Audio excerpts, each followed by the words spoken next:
Hello and good day to you, my beautiful friends. I do hope you are well. Welcome to episode 55 of Cross Button VR, our journey into the world of PSVR 2. A show for those who want to share in our love for the world of VR.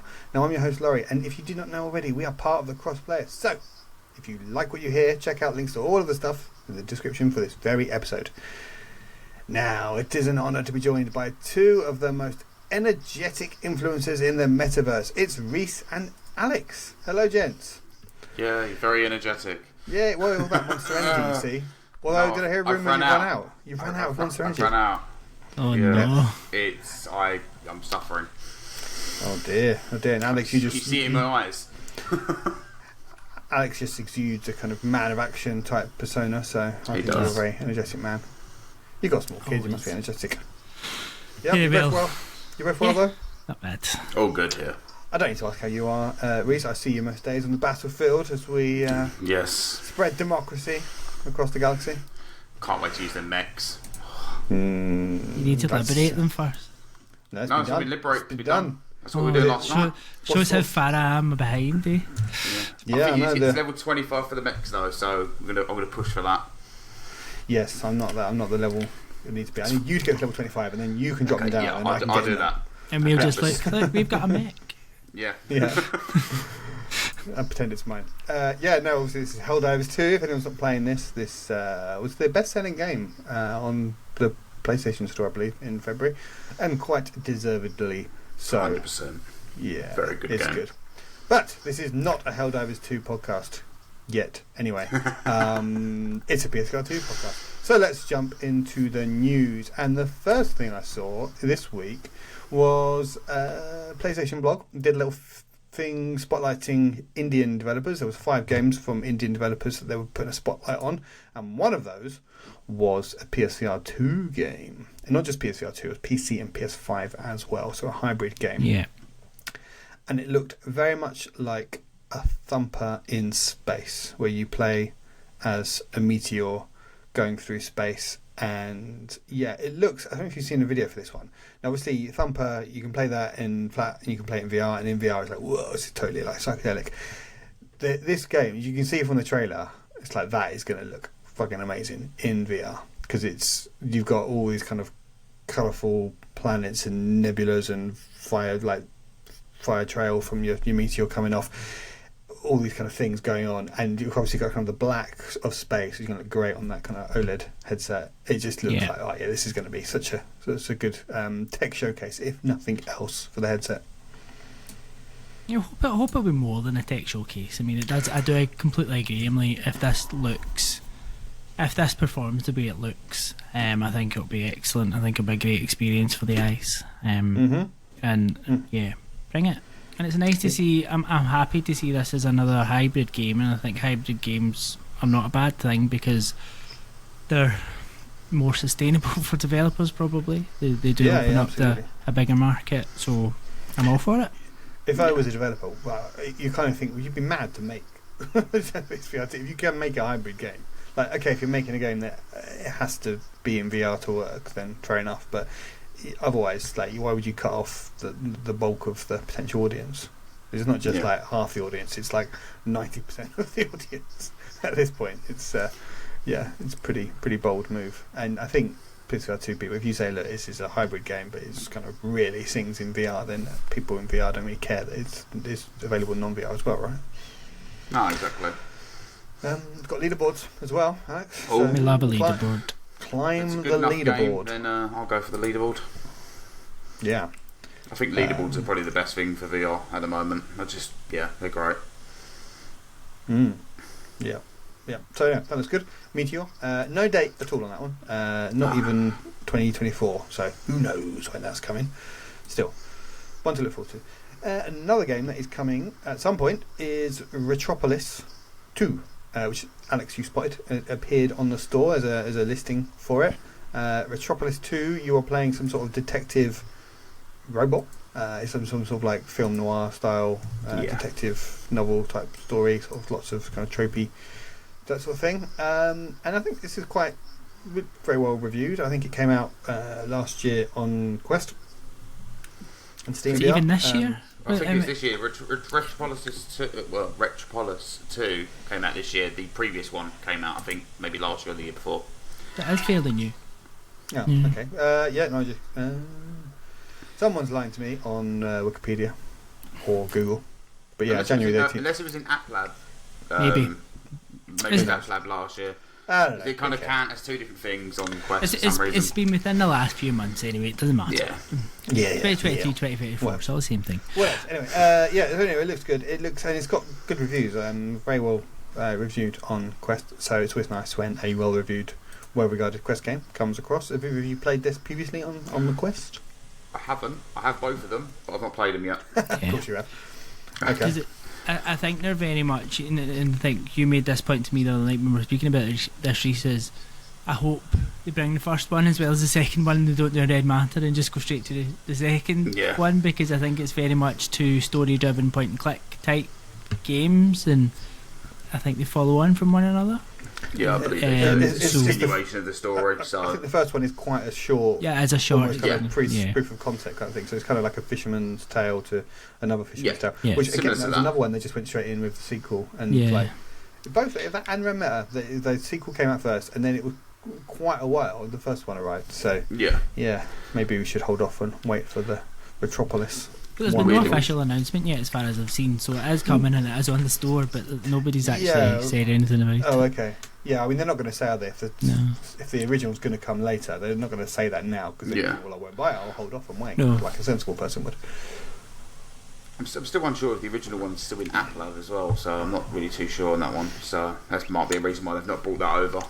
But yeah, I mean, these kind of VR point-and-click things, it kind of works quite well. It's kind of like almost like a puzzle room type thing, isn't it? Like escape room style gameplay where you just have to play around and interact all the stuff you can find around you, and put things together and manipulate stuff, and this happens. So that's something that's coming to come at some point soon. Maybe, who knows? 2024 is as much as it says. So okay, cool. Already here. Well, we mentioned Helldivers topping the charts for February, even beating Final Fantasy VII Rebirth, which only came out in like the last couple of days. To be fair, the last day. That's true, but I don't know. I'm still happy like that. Yeah, well, I mean, I think that's not how the script should have gone. I mean, obviously, Helldivers every week it keeps sales keep going up. But anyway, I digress. They included the VR best sales charts, and Legendary Tales as topped the US sales chart for PSVR 2 for February. And number 3 in UK. And 4 VR Bowl for the EU. But that'd be because they reduced it to like 3 pence or something. Well, one at a time. £1, I think it was. Yeah. Oh, okay. £1. Well, all right. That'll be why.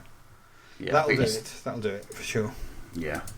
Yeah, I think a lot of people spent their 99p on that one, but fair play to Legendary Tales, seems to have done well. People seem to love it, and it's just kind of been the shot in the arm to PSVR 2. So very well done to those guys, and they've created a very good game. Yeah, I saw it's a really endearing tweet. They were like, "Thank you for buying our game, and also for accepting the price for it, even though it's an indie game." I was like, "Yeah." It's like at least they know, but fair play for them for no, our game is worth this much. Like, shut up and buy it. So fair play to them. Yeah, and it is a big meaty game. So yeah. Yes, very meaty. Not a me sort of game, but I'm glad everyone likes it, and it's doing well and it's finding an audience. Beat Saber, obviously number 2 in both the US and the EU.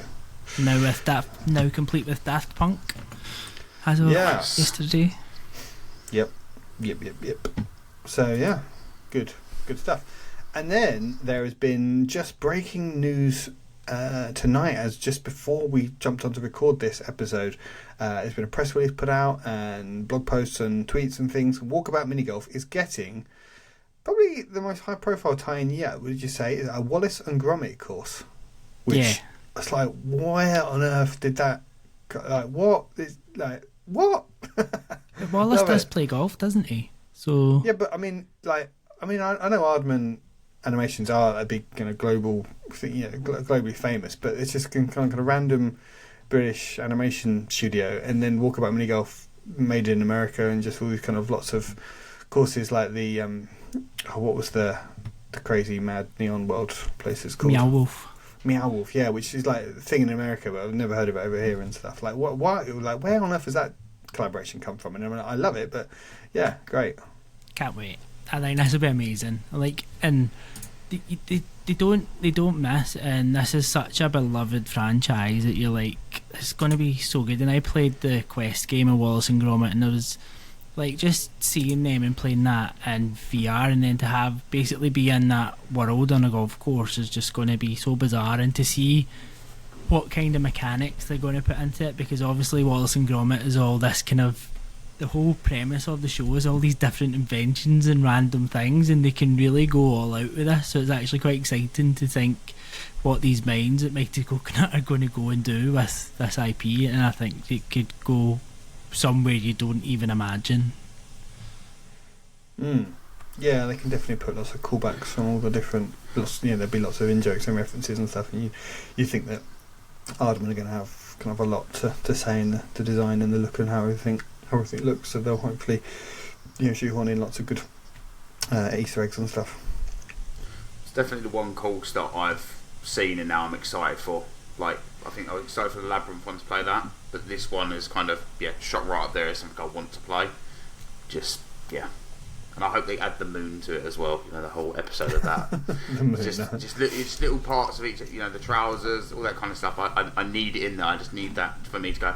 I can't wait.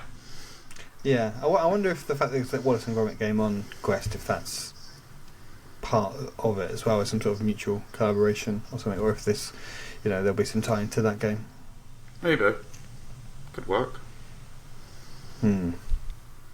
I do admire the press release they put out as well, saying Wallace are renowned for their love of tea. This felt a natural partnership for them to tee off with a new adventure. Oh, that's brilliant. Fantastic. Who came up with that? Who came up with that? Give them a raise. That is perfect. Yeah. His address, 62 West Wallaby Street. There you go. That's a good bit of trivia for anyone. Talk about Walkabout Minigolf. What have we been playing? Alex, have you been playing some Walkabout Minigolf? I have played a little bit of Walkabout Minigolf because they did release they've just announced a new course like a day after they've just released a new course. So yesterday was the release of courses, don't they? Ice Lair. So this is the latest in the series of the Evil Lairs courses, and once again it's nothing like I expected. Like, it is just them adding in new mechanics again, completely changing up the game, adding in lovely little penguins and all these little penguins waddling about, which are just dead cute. And you think, how many different ways can you play a game of mini golf? And you're like, oh yeah, let's just get the ball to turn into an ice cube. Yeah, why not? And all these different, it's just so good. Once again, like, I went in and play it, and obviously you would expect, right, you've got the ball, you're going to have ice, you hit the ice, it's going to go faster. Yeah, but I didn't then expect these lasers, it's going to turn the balls into ice cubes, and then that going to turn into more like curling than golf, and then you've got heaters to melt the balls and all these different. It's just so good again, and yeah, that's what makes me excited about what they do with Wallace and Gromit, because they never do what you expect them to do. They're very reliable, aren't they? Yeah. Very reliable with what they do. But yeah, and there's always some surprises and some things. So yeah, I think what Reese was saying, there's going to be some gadgets and stuff on there that will mess with your ball, mess with your game. Tickle your balls. Yeah, tickle your balls. But Ice Lair, another recommendation. How did it compare to Laser Lair? In terms of the feel of it, it's quite similar, because you're almost set in this kind of little island, and you do the first hole, and then the lair opens itself up, so you're like, oh, where do I go now? And then this hatch opens for you to go down into the lair, and this lift takes you down, and it's very much got that same feel of being on this like hideaway island of a lair, and it's the same kind of thing and theme. It's just that you swap out like the lasers for like ice beams and stuff. So it definitely fits well as a series. I think they've made it quite coherent in terms of how they are following a path in terms of that series, but different at the same time. It's funny because it's not, obviously they don't use the brand, but this is basically like James Bond Walkabout Minigolf, right? Or Austin Powers maybe. It's that whole kind of spy movie type thing. but they don't use any licenses for it, and they don't need to. But with Wallace and Gromit, it's interesting because like these courses cost like a couple of quid, right? And the Wallace and Gromit one, I think, is going to cost like £3. And they can make it just a standalone game, like Walkabout Wallace and Gromit Minigolf, and people are like, oh yeah, I'll buy that, and to pay 10-15 quid for that. And I think it's so great that they just add these extra courses are so not phoned in. They're so detailed. It's like you'd happily buy like a full game, and probably, in other series on other platforms, maybe in previous generations, you'd happily pay full price for a full game for a Wallace and Gromit themed golf game. It's like Mario Golf. It's got a few courses, but they're not that different and stuff compared to the imagination stuff that goes into one of these, and they're like £3 each. It's amazing, really. The fact that there's so many different licenses now as well, people can just go on there and just pick the ones that they like and resonates with them and stuff. So good for them. But yeah, so Ice Lair, another treat. Yes, I'm looking forward to the nostalgia that it brings as well. To be fair, with the Wallace and Gromit one, since you brought it back up, the nostalgia for me, that's what I'm looking forward to. Just is this thing they gave with the Labyrinth one is the nostalgia, so I'm looking forward to that the most. I feel it's the best chance I'll finally have of getting my husband to put a VR headset on, because he loves Wallace and Gromit, and I think I could get him to play this finally. Fingers crossed. I think it said in the release you get this special Wallace and Gromit themed clubs and balls to find as well, so they'll be cool. So worth getting. I will hunt those down. Play the rest of the game with your Wallace and Gromit themed clubs and balls. Anyway, move on. Enough Walkabout Minigolf. We talk about it all the time. What else have you been playing, Alex? I've also been playing a little bit of Akka Arrh. Akka Arrh is the... Like a pirate. You have to say like a pirate. Arr. Arr. Arr. Come on. Reese, you do it. You're Akka Arr. Reese, you're the There you go. Come on, Alex. Sorry. Yeah, how's that? I did think that was how it's pronounced, but yes, go on. So Akka Arrh is Alex has got no time for this. Very good. I don't make a good pirate. No, just tell us about Akka Arrh. Akka Arrh. I can't unhear it now. You've ruined it for me. So Akka Arrh is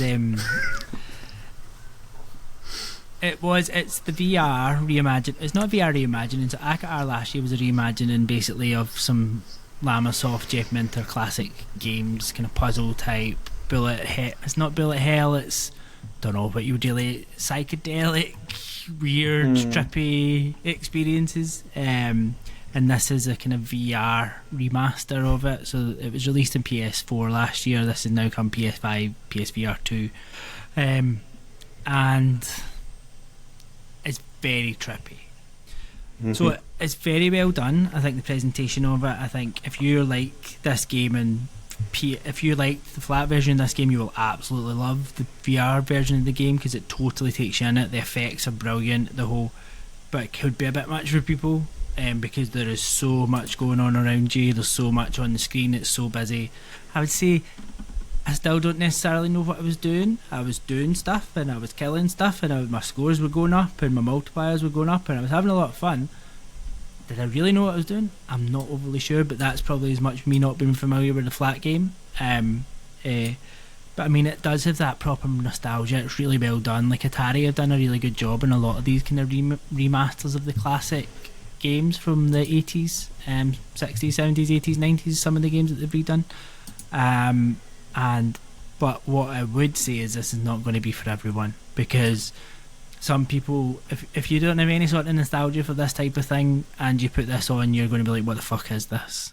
Me, that you've just described me. Yeah, I gave this a go and I kind of bounced straight off it, and I couldn't even work out the controls, and I was like, what am I doing here? I could not work out what was going on. It was like I was sort of jumping up and down, and I was like, what am I not getting? Sounds like you're talking about Stilt again. Yeah, it's just problem I have. Really did. Many Like, games you sound like Stilt again. I couldn't move. I was jumping up and down. So yeah, fine. Yeah, no, it's but you know what I mean, Alex. There's like there's different layers to the because you need to go like they can the enemies can like infiltrate your underneath or something. I can't remember the exact terminology, and you need to press the trigger to go down to kill them before they steal your orbs.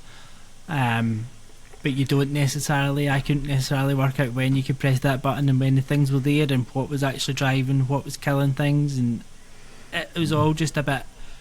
I think is a sensory overload at times, because there is so much, and it's like all these different shapes and patterns that build the multipliers, and those multipliers then give you points for the enemies you kill. But if you kill an enemy, it still spawns something else. It can still kill you, and then there's just a lot going on, which will put a lot of people off. But if you like this type of game, I think it's a very, very, very well done VR experience.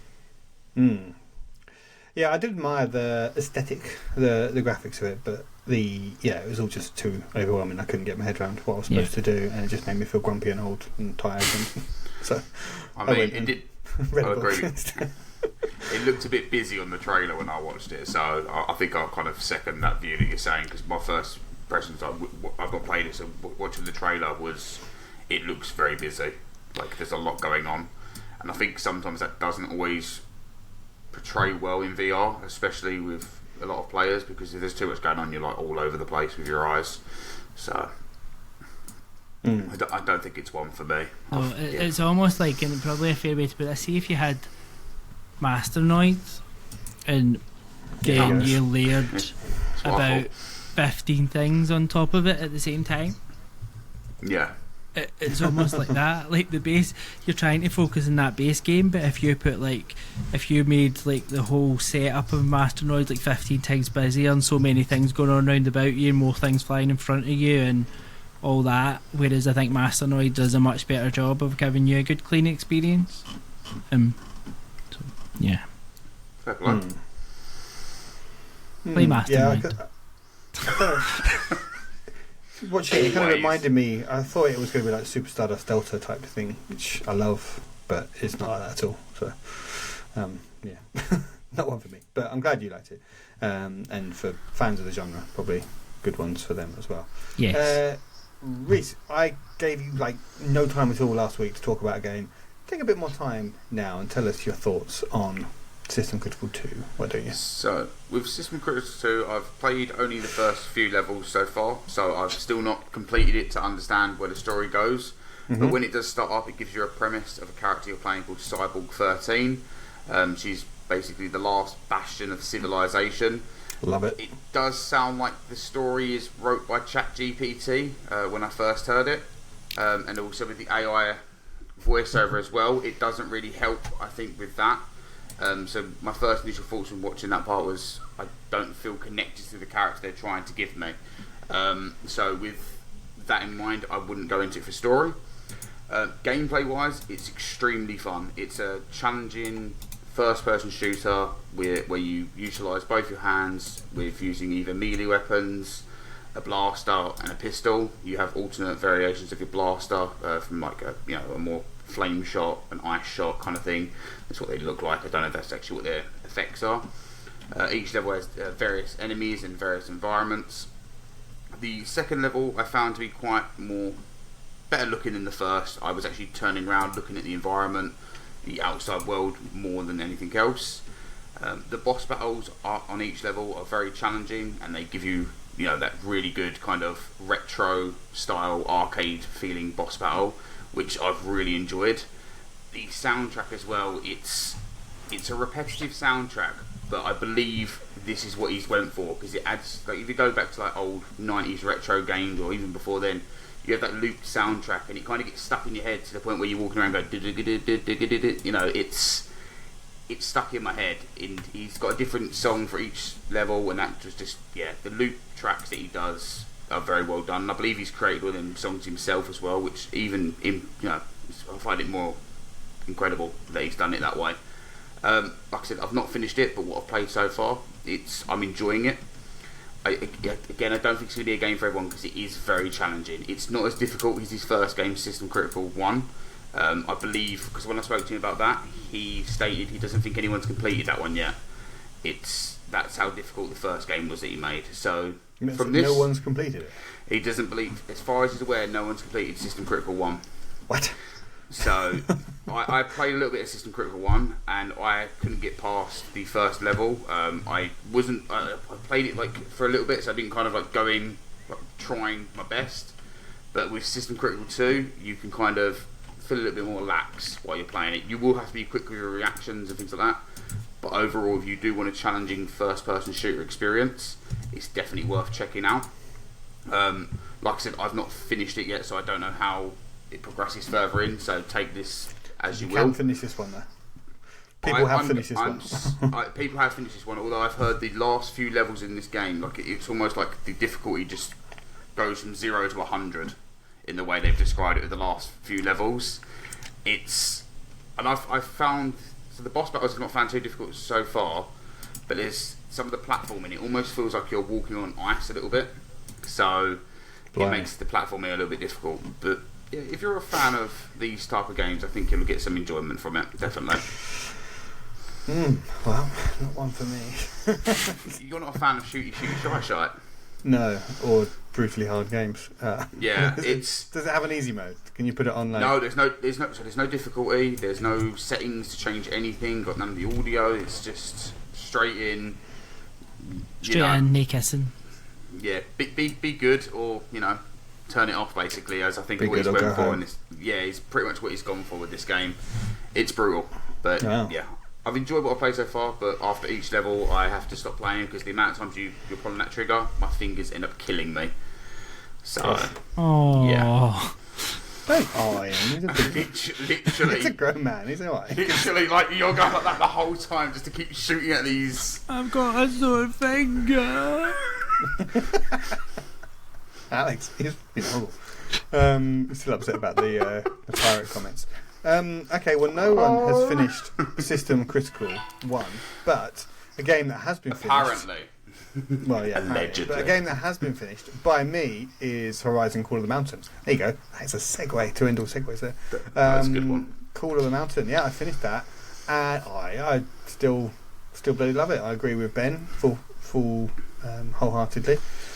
It's probably is my favourite game on the headset, just because it has that really good tight adventure story. It's got the complete package of looks amazing, sounds amazing. I like the mechanics. I love Horizon, so it's given me loads of stuff there. I even really like the story in this game. A lot of people just say they have no idea what's going on, but I'm a total geek that actually knows what all the different tribes are in Horizon, like the Kaja and the Nora and the Ossaram and stuff. So I know what they're talking about, but I do even times you do have to stop and listen to what they're talking about. Think, okay, yeah, that's that person. Okay, that's why she's pissed off with him. And okay, and I think it's a really good story. I think it's good. You have to know your Horizon, so it is pretty impenetrable if you don't. And I mean, like, really know your Horizon stuff and know all about the backstory and about all the red raids and stuff to know why there's all this animosity between the different people and stuff. You lost me at red raids, yeah. Yeah, it was just like an event that happened. It doesn't even happen in the game. It happens before. It's like in the backstory, the lore and stuff. But it's like a big key moment that people explain throughout. I don't know if the first or second one, but yeah, you got to really know it and like it. But yeah, it rewards you if you do. But I think it's great, and we've gone on loads about this over the last few weeks and months and stuff. But just to reiterate what Ben said about the way it doles out new mechanics and new items for you to use, and you have to make them all, and it never gets overwhelming. You never get swamped with stuff. And I just think Frostbite can just teach. There's so many other VR games I've played where you do like one tutorial and it throws everything at you in a 10-minute tutorial and it just expects you to crack on with it, and it's just like I hate that. But this game just does it out, doles things out so well, and just gives you a chance to, here's a new thing, learn it, use it, practice it, and then you can combine it with everything else you've got, and it just gives you that chance to bed in all these new mechanics and stuff. The combat, we love that. Yeah, I think it's the complete package, and I think it's a must-own for any PSVR2 fan, really. And there's also really, really good accessibility stuff as well. So if you don't really like the climbing in it, you can just make it a lot easier. You can change some settings so that you can't fall off, so you can just kind of let go of everything and just kind of take your time with it. Or I think you can even just climb on the sticks and stuff if you really want to make it easy.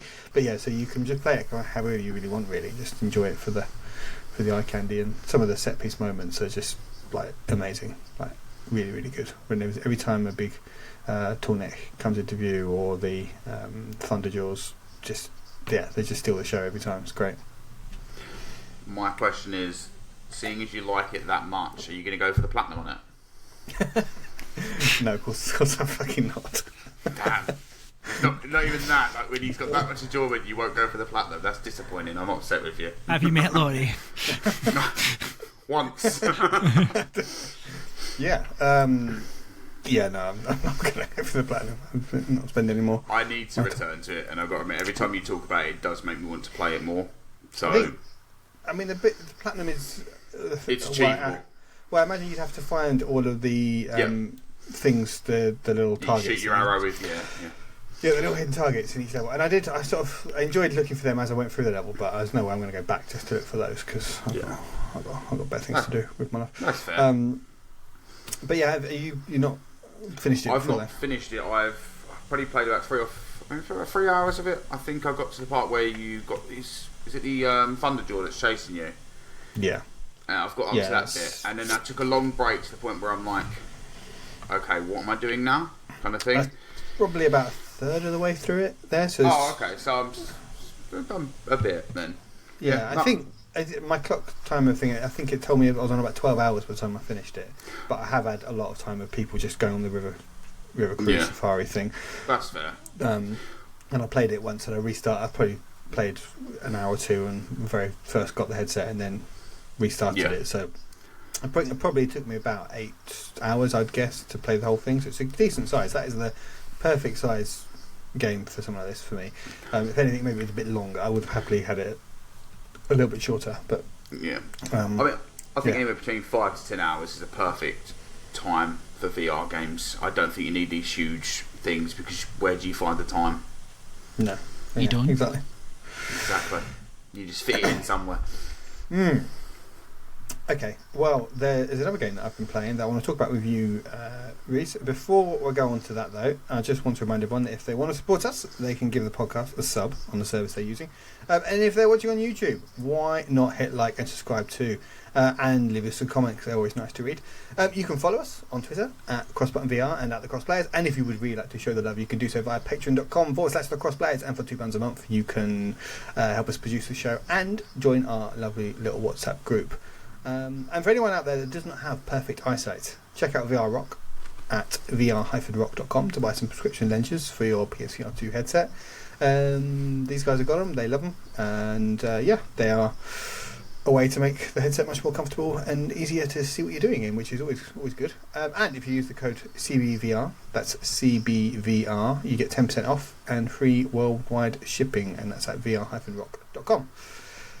Cool. Now, we wanted to go back and re-review a game that has been had a bit of a rocky launch, let's say, and then the devs have carried on working on it, and it's now at the point where they're like, right, now it's, this is the big patch, it's going to fix all the problems. And I am, of course, talking about, well, maybe not of course, because there could be a few games, but Foglands.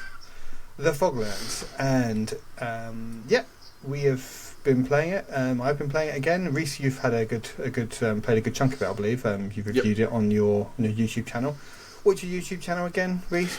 Give us a plug for that, would you? GWT, Games with T. Because, it wouldn't work otherwise. Okay. And you're setting out to review every PSVR2 game on there, aren't you? My attempt is to do that, yes, but it's taking a long time. Yeah, I should think it would do. I have to double back. Big bad idea to do that. Good effort. Well, anyway, Foglands. So, this game originally came out, and it was, well, I played it, and Alex, I think you played it at launch, and we both quite liked it. And then everyone else in the world seemed to not like it, and the devs promptly followed up with one of the statements they put out saying, we know the quality's not there, we're going to carry on working on it. And that was at that point we both down tools and walked away from it. And that was I think in October it came out in 2023, so that was a good 5 months ago, or 4 months ago, I'd say. And it's now finally, a few weeks ago, it had the it's now finished patch. This is the one you've been waiting for. So that prompted me to jump back in again, and it's I'm I was quite impressed with it in the first place. I didn't really just take a big issue with it, to be honest. So I can't say I noticed a huge difference graphically. I obviously can't really remember what it was like 5 months ago, but it plays nicely. It definitely plays smoothly, and there's no kind of technical issues that I noticed now, which is welcome. It's a roguelike shooter game, so right there, that is probably not my chosen genre of choice. It's shooting, which I don't like doing in VR. Don't like doing it in non-VR, to be honest, but especially not in VR. And it's a roguelike, and there's very few roguelikes that are willing to I'm willing to put the time in and really commit to. And I think VR roguelikes, especially because I don't want to be roguelikes. I like roguelikes on the Switch, where I can be doing something else at the same time, and I can sort of put the grind in to level up and stuff. Whereas in VR, because I'm quite kind of captured in there, I don't know.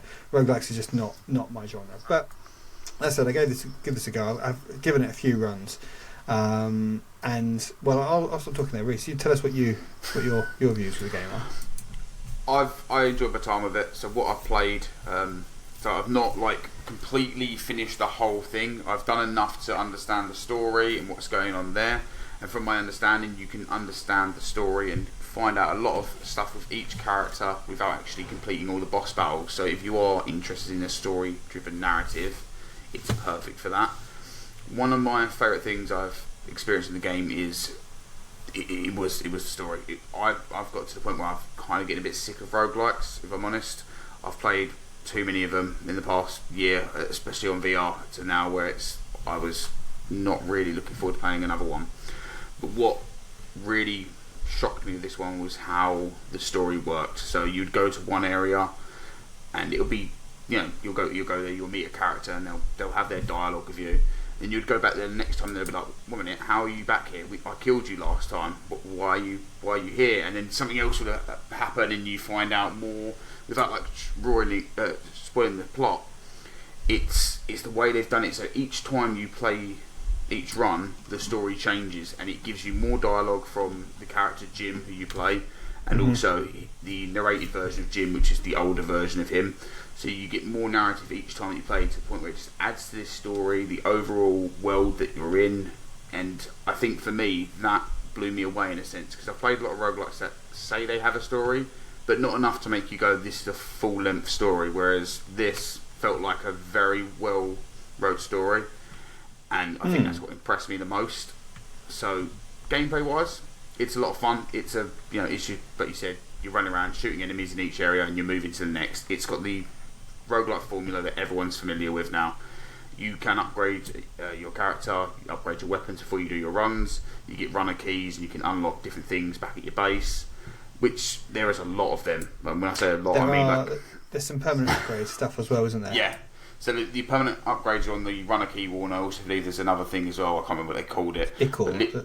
Yeah, was it hands, or was it? I don't know. That might be involved with the runner keys, but literally there's like a wall, and then I was like, okay, that's not a lot to go through. And then I walked back and looked up, and there's actually a second floor with another wall, and I was like, okay, there is a lot to upgrade. So there's a lot of stuff to do in this game. When you're running through your actual levels, you find cards, which I thought was a very cool way of them doing it. It had the your decision, but I like the way it was these cards. And again, the cards play into the story of the stranger, who plays a very important part in the roles. And I think I left, every time I left playing it, I was like, I want to play more for the story, not for the gameplay. And I think that's quite impressive to say about their writing. And the setting is really cool, because the music and I like the graphics. I like the graphics. Obviously, they're very foggy, and it's kind of, it's called the Foglands, so it sounds a bit stupid. But some people might take offence to the fact it's quite kind of foggy and misty, and can be kind of almost a bit blurry as a result. But I think that's intentional, almost. Definitely. And the Western aesthetic, I think they've done a great job there, especially in the music.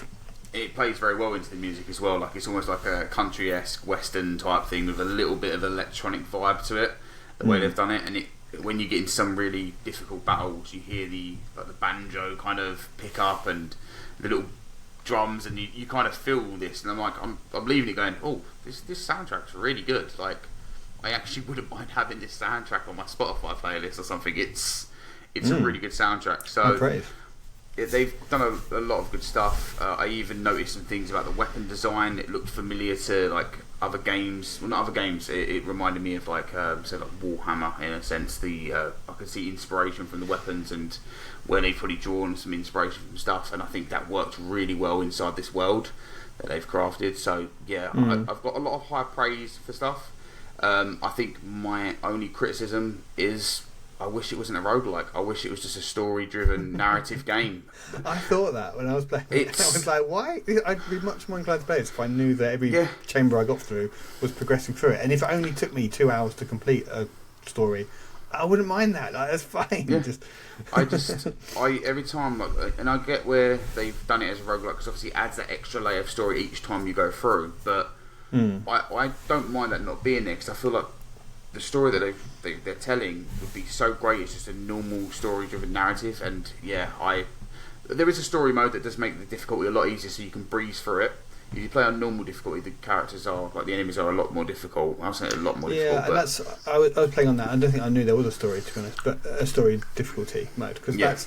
And this is again, it's an entirely me problem. I'm just not very good at VR shooters that are quite quick, and the enemies. I think one of the things they've said they've improved is the enemy AI, and they were kind of jumping around quite a lot, and I was like, "Oh, you like stand still, you fucker!" I'm trying to shoot the things, and so that was quite, I guess, to its credit, but that meant for me, I was just getting all kind of flustered, and then the fucking gun I need to reload, and I'm never going to get the hang of reloading in VR. The reloading is easy on get the machine gun, then reload, and that's a lot easier. I'm using the revolver type thing. Yeah. You have to flick it back up, and I'm fumbling it, and it's more the taking it out of the belt. Get rid of that. It's not a natural thing for me. It's the VR belt that you just store things in. Again, that's just me. I need to play more VR shooters, I guess. But when I got to the boss, the first boss, I've got to it a couple of times. And just I'm not even standing a chance against it, and I'm almost like, this is just not my genre. I just can't play these games. This is not for me. But now you're saying, I was like, oh, maybe I should just whack it down to story mode. Put it on story mode because I like stories. I like stories in video games. But yeah, I'm absolutely with you there. Like, what is this? Especially we're making stuff roguelikes, and there's no need for that. I think the roguelike craze, obviously, because it adds that gameplay loop, and it's maybe. It makes people want to buy it because they can keep going back to it. Like you said, when we were talking about Dead Hook, I believe you kind of said, just let me finish a game. I think some in their eyes, maybe they don't just want you to finish a game; they want you to keep playing it.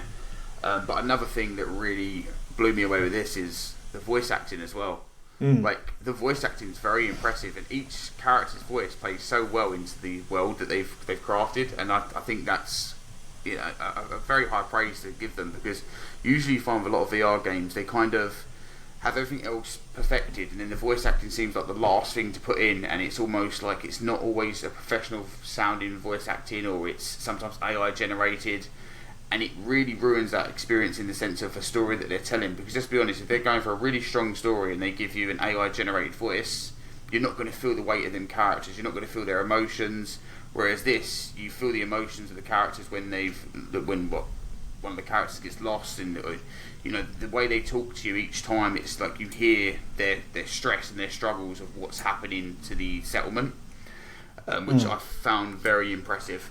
And I believe this is their first game as well. So I mean, it's I think that right there, great story, great voice acting, very fun gameplay loop. They've got a lot going for them with what they plan to do next, in my opinion. And Alex, have you got any thoughts on this one? Have you played it again recently? I haven't had a chance to revisit it, but I definitely will. Like hearing you guys speak about it again. It was one, as you said, Laurie, I enjoyed as much as you did at the beginning, and we kind of left it, and it's just I've unfortunately not found the time to revisit it yet, but I shall soon. I have been jumping back in it as well. Like since reviewing it, I have been jumping back in it, trying to get even further each time, and it's just every time the story. If you don't want to play for anything else, try and play for the story. Okay. Well, those are our thoughts on the game, but we thought it'd be fun to actually line up a little interview with the developers themselves to tell us about a bit more in depth on the making of the game and also the game's reception and maybe what's coming next. So let's join our interview Before though, let's just say thanks everyone for listening. If you've enjoyed this episode, we'd love it if you could please tell your family and friends about us, and please get more involved with the rest of us by dropping into our Discord and saying hello.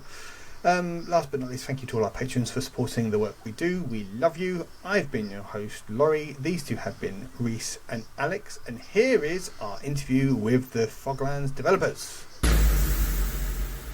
Okay, we are thrilled to be joined from two of the devs from the Foglands. We are joined by Sam Warner, Game Director, and Zara Abraham, Community Manager, who are going to be talking to us about the Foglands. Greetings to you both.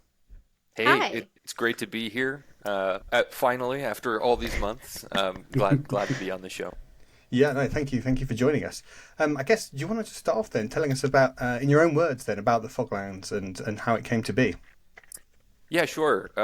So Foglands is a hybrid VR first-person shooter that has been developed by kind of a core dedicated team since we actually graduated college, which was about 8 years ago.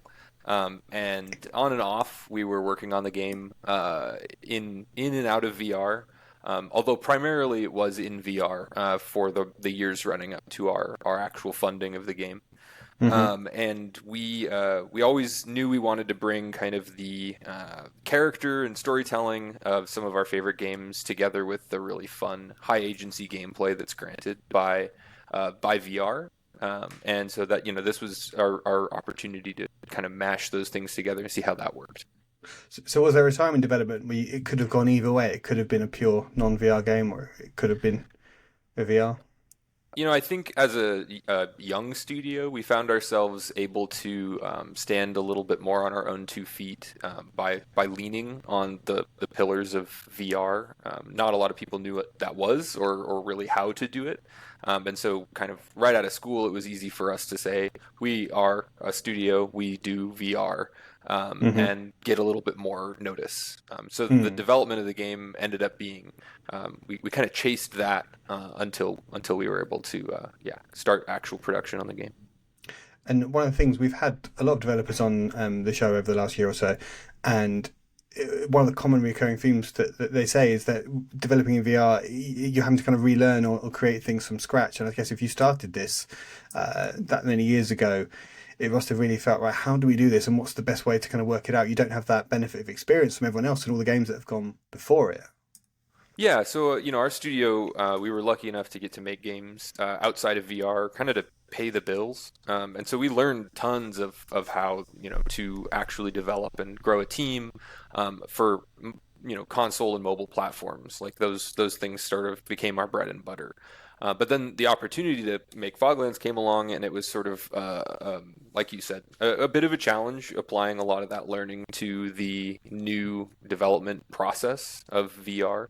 But then even more so than that, applying it to the innovation of making both a VR game and a first-person game simultaneously.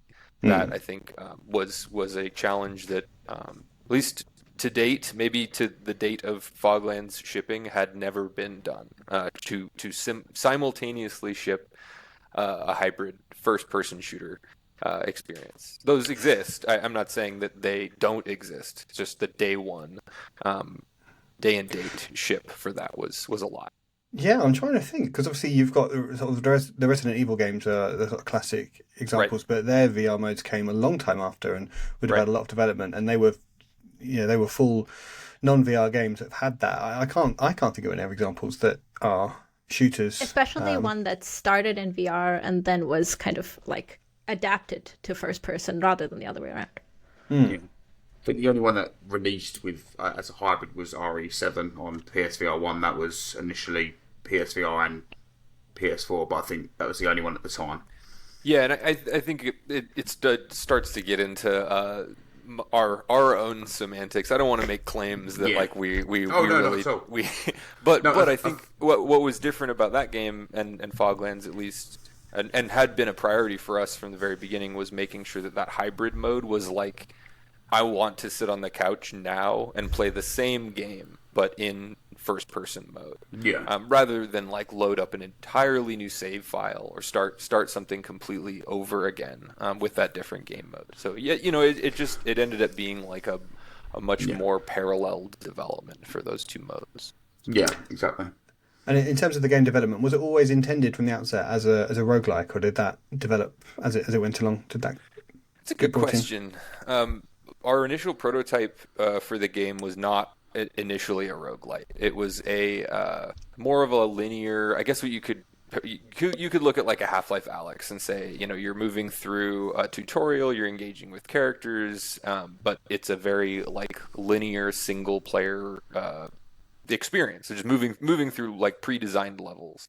And so when the time came to fund the game, and we looked at that and kind of what the market was asking for and what was popular and what we were really playing a lot of, like Noita and Hades and some of the other games, we looked at what we had made and said, hey, these mechanics seem like they could really apply nicely to a roguelite. And instead of having to design, an 8-hour linear experience with tons of custom content for all of those 8 hours, we assumed that it would be easier to sort of stretch the budget across a procedurally generated experience, something that was able to get a certain amount of reuse and provide players with a challenge and mastery and fun without needing to make like a specifically linear game. Okay, and one of the things that we were discussing in our review of the game is just the music and the atmosphere and the conjuring up that Western setting. How was that and the influences there that went into it? Because I know you've done a few. I've read some of the blogs that you've talked about as a kind of that anti-Western theme, sort of thematically. If you could talk about that? Yeah, of course. That whole tell them the backstory. The backstory. Backstory? You want that? Well, I think it's the backstory is just growing up in the Pacific Northwest. A lot of us kind of come from obviously the West Coast or the Pacific Northwest. I grew up in Seattle, and so a big part of the inspiration initially for Foglands was just like wandering around during a foggy night and looking up a hill and seeing like big glowing stoplights in the fog, and the kind of mystery and magic of like what could be out there felt like it really paired nicely with the Western kind of frontier, like what is out there, what is possible in the Wild West. And so combining those two initially, we really had something targeted that was going to be a more traditional Western, something that had, very clear enemies, similar to Firefly, kind of danced around a lot of the archetypal things that are kind of dangerous to dance around culturally. The presence of like native cultures, of the role of women, masculinity and individuality, and the power of a gun, all that stuff that's all tied up in Westerns, going all the way back. And partway through development, we realized, the story that we were telling, the characters that we had built, we're all really trying to say not those things. We as a team found ourselves being uncomfortable following in the footsteps of some of the traditional Western narratives. And so we took a big look at what we were making, and instead of making a story about slaying a monster that you don't understand in the fog, we changed the story to be something a bit more about living in some form of coexistence with nature and exploring the concepts of decolonization. All of that was very complicated. Our team had a lot of people that were really willing to face that challenge, and I think from a narrative standpoint, it really did deliver on what we wanted to do. Definitely. I'm really proud of the story and the characters and all that. But it was hard. It was hard on the team to make that change. And Reece, that's certainly something you singled out. Something I raved about yesterday, wasn't it? Was just the story, and it's another thing that I mentioned in the review. It's just the story elements to the game is none other. It's like I've played a lot of roguelikes, and this one peaks with its story, the way it plays out. I've not experienced that in a roguelike before. The way, just the elements to it, the layers of story each time you go through, you've nailed that. That's great. Thank So- you, thank you. Yeah, So I want our team to know that isn't that was always a priority, and that was something that I'm glad to see has really shined through. It definitely has. You mentioned Hades, Sam, and that's obviously another game that does that very well, where you're kind of rewarded by dying. Yes, yeah, exactly. And I think, Hades is like to date, I think the master of doing this. That's the one up there on the pedestal, isn't it? Yeah, absolutely. And I think a lot of developers, when they play something as sort of masterful and wonderful as a game like Hades, and new especially within the roguelite genre of such a rich story, there is this want of like, wow, I want to play more games like this. And then you say, well, I'm a game developer. Like, how would I just go? I'm just gonna go make a game like that. I think that like wonderful, reckless passion and creativity is something that we really wholly embraced at the beginning and let it sort of make a lot of early decisions for the project that just ended up being kind of colossal mountains for our small team to climb with the time and the budget that we had. And I guess, what was it like then? And maybe Zara, maybe you can help with this one. Is when you had the trailer featured in the State of Play, because obviously you've been working on the game and you've got all these kind of messages and all that kind of story to pack into that trailer, and then to get featured in a State of Play, that must have been so exciting as a small team. I'll start, and Zara, you can fill in if you want. As a small team who had basically done co-development on very small projects, we felt like we had a lot to prove, and we really needed to say something big with the thing that we were making. I think after making that trailer and after getting featured in State of Play, which was a huge opportunity, and we loved that, we're so happy to be at the start of a show and just provide people with that first glimpse at what we were making. But I think that it was a big education in the value of a pre-rendered cinematic over kind of a little bit more of a deep dive into what a gameplay experience was going to be like, especially considering the roguelite nature of the game.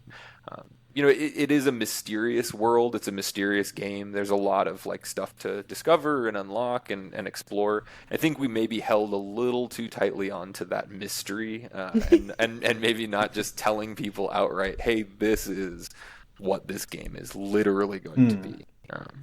Yeah, I definitely want to add to that a little bit because it was really interesting. We, like Sam said, this has been a concept that's been with our team for many years. And so when we finally got a chance to put it out there in the world, it was like, oh my gosh, like this means so much to us. Like, let's show them what we feel, like what we like about it, which is the story and its mystery. And it's like, what's going to happen. And what we found is that people really liked it, but they didn't know what it was. They were like, is this a card game? Is it like what am I expecting here? And we just kind of carried on in this way where we were like, look how cool this is. And they were like, it looks really cool, but I still don't know what it is. Right.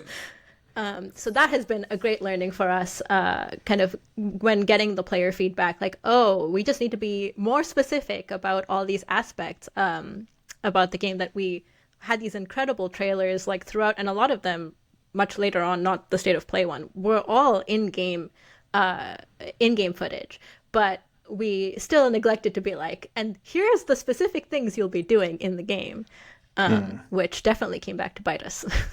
I think with VR trailers as well, though, it's very hard to portray that feeling and also what you're going to experience in the game. You can show different parts of the game, but at the same point, it's the sense of feeling while in the game is completely different than you'll see on the trailer, so it is very difficult to portray that. For me, I saw a gun and was interested, so you kind of piqued my interest straight away there, just because it's a shooting game in VR. So I was interested in that, but I think once playing it, my interest levels went higher. I wanted to find out what was more there. Yeah, and you make a really great point, actually capturing moments that are of sort of perfect quality for VR games. People do it all the time. Those people, I think, also probably have more experience, more budget, and dedicated, developers that are really capable of putting those moments together and then putting them in a trailer. For us, the path of least resistance was, illustrating that intended sort of mystery and gameplay experience, and then sprinkling in the actual gameplay towards the end that we found to be, really ready for prime time by the time that State of Play trailer came out. Okay, and so then when the game launched, we played it, launched, and Alex and I both had really strong first impressions. But then I think shortly afterwards, you put out the statement saying you want to carry on working on it. It's not where you want it to be. So how was that like to have to kind of deal with I guess the pressure that put on yourself to say, yeah, we're going to keep working on this and keep improving it? And how did the timing of that work in terms of the development? And you do wish you'd delayed it further. I presume it comes a point where you need to hit a date and then patch it. But yeah, how was that? Man, that's the question of the podcast, right? That's what everyone has come here to see. I think that I have a perspective that aligns with a lot of developers and what they're saying right now about the relationship between game developers and the people playing and buying their games. And that perspective, at least from my standpoint, is that nobody shows up at work getting paid what they get paid, climbing over hurdles after hurdles and solving problems daily that are just insurmountable at the beginning of the day, and somehow you've achieved the impossible by the end of the day. That nobody does that to make bad games. And I think that, like I've kind of been alluding to, a lot of our passion and our excitement for the game is what really led early decisions that we lived with and that carried with us through development of the game to the end state, which, I think Zara would completely agree with me. The learnings have been immense, really mostly, in how important play testing is to just get that final little 5% of alignment that you don't want to get necessarily from your paying customers. And a lot of the conversation around the game after it launched, centered around just the problems that existed with it. I think we really could have mitigated a lot of those with more playtesting up front. But you run out of time, you run out of money, the game has to come out, or it just won't. And so that's sort of the dance that a lot of developers have to do. Yeah, we've seen today Deviation Games has just closed down, wound up without releasing a single game, and that was a huge team AAA game. Yep. So yeah, there must be so many games that just never make it out in the first place. It's true. It kind of is scary to think about all the servers full of games at 50% completion or 80% completion, or even the countless number of games that do come out and then just sort of disappear. And so games preservationists, maybe in the future as they sift through hard drive after hard drive and discarded server after discarded server, will find these cool games. But I think my team, myself included, is just for our first game, we were really proud to have gotten it out the door. And I'm even more proud, I think, of the tenacity that a lot of our developers showed in the face of what had to happen, which was fixing the game, bringing it up to some of the standards of the community. But I did want to add one thing to that, because I think this is a really interesting distinction. When we released the game, of course we knew that there were some bugs. You will release with there's never not bugs, but we had tested it internally. We had it tested by certain groups who understood what conventions we were using for things like picking things up or kind of moving around, which we assumed that people would just understand.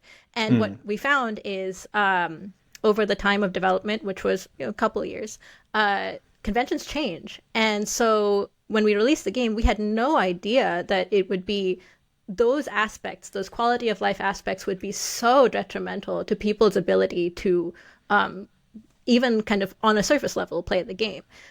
So getting all that feedback initially was a lot. But then once we started kind of sifting through it and having people talk about it, it was so much of these very simple, I just want to be able to pick stuff up. I just want to be able to toggle to run. I just want to be able to the simple things that games had figured out in the last couple of years, but VR moves at the speed of light. So I just think that we weren't expecting that.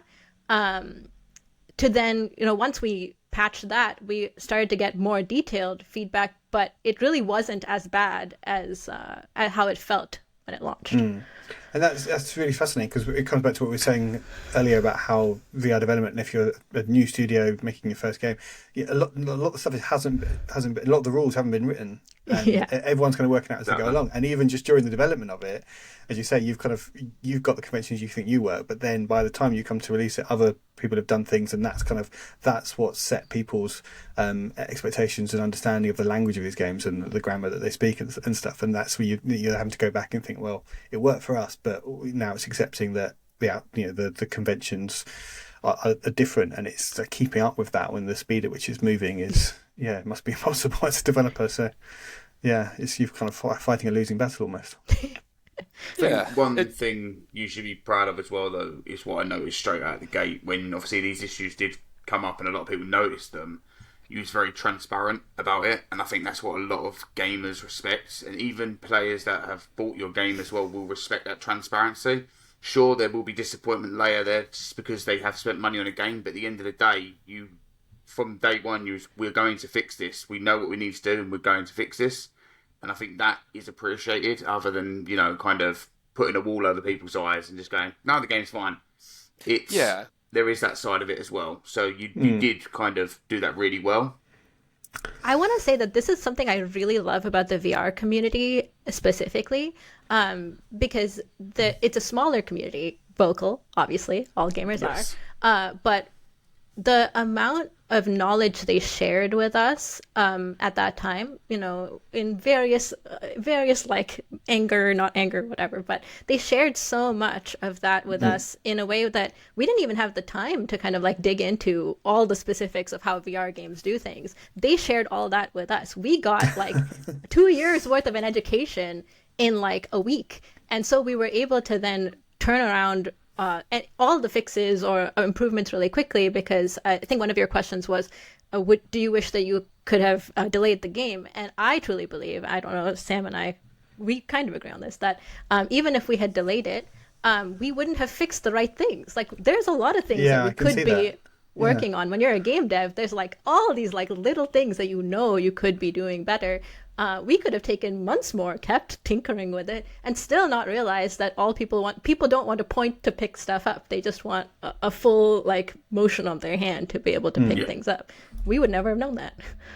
Yeah, and I guess Teresa's point, and the community, to your point, Zara, we want these games. People want these games to succeed, and it's constructive criticism, and it's coming from from the right place. It's if only you could patch this in, and then it would make it so much better. And the VR developers, where there's often quite smaller teams at play, that you feel like someone actually is listening to you. It's not like if you kind of send Ubisoft an email, it's just going to disappear, and no one's ever going to do anything off the back of it. But actually, this feedback, and we've had devs who we've had on the show before, and talked to them about things, and then they've gone off and implemented some changes off the back of that, and that's kind of amazing to see that two-way feedback and stuff. So to Teresa's point, I think that's been you've been so good at that, and I can see on your Discord, and almost when people are leaving reviews on the stores and stuff, you're going on there and thanking people for their feedback and taking that on board, and genuinely are taking that on board. So that's fantastic. It feels more human in a sense than you're just speaking to the ether kind of thing. I read every single comment. I read every tweet. You can't say the word Foglands and I won't find it. So you do find it very quickly. I think I know that from experience. I'm pretty sure I said Foglands about tagging you once before, and you found your way to it. But another thing you stated, obviously, with players' feedback is it's very well stated, because VR is very player based. It's not like playing on a controller.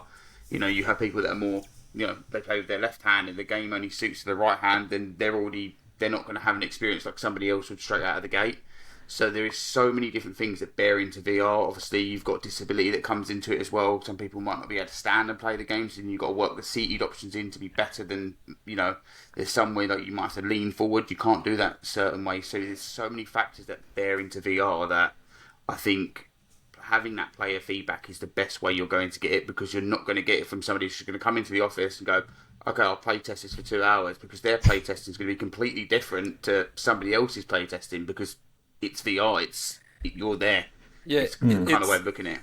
This is like only slightly maybe a non sequitur, but I think it's something that maybe a lot of I'll say younger developers like myself, I guess, people that didn't make like Pong. Okay, like I'm talking about people that are like second or third generation game developers here. Back in the day, if you were making like Pokemon Red version, you were developing that game for one platform, one audience. You had black and white pixels, and you didn't have like a crazy editor, so everybody had to figure out how to write like machine code to make Mario jump. But it was a little bit more of a focused path. And like you're saying, nowadays, we shipped on PSVR 2, on PS5 flat mode, on Quest 2, 3 Pro, and really that is that decision to do that for a lot of developers is based in needing to recoup and make your money back, make money at all, and that I think is also just there's a roguelite amount of risk and reward in even doing that for developers, as I think we've seen with Foglands. But it's just something I think about a lot, and it's just it's a different world, a lot more people in it, a lot more people that want certain things from your games.